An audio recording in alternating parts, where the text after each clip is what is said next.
Hi friends, వచ్చేయండి. ఇంకా వీటినైతే నూనె పూలలని పిలుస్తారనమాట.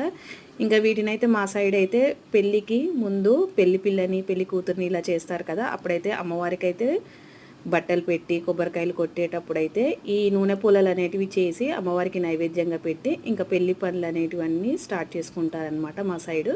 ఇంకా వీటినైతే నేనైతే ఈరోజు అమ్మవారికి సాకబెడుతున్నాను అనమాట. ఇది శివరాత్రికి ముందు నేనైతే ఖచ్చితంగా మా ఎల్లమ్మ తల్లికైతే ఇలా సాకనైతే పెట్టుకుంటానమాట. అప్పుడైతే ఖచ్చితంగా ఈ స్వీట్ అప్పాలు అనేటివి అదేనండి నూనె పూలలను అయితే చేస్తానన్నమాట.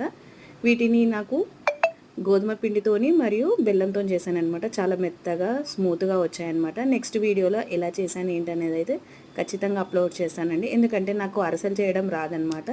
ఇంకా అరసలు తినాలనిపించినప్పుడు అయితే ఇవి చేసుకుంటానన్నమాట.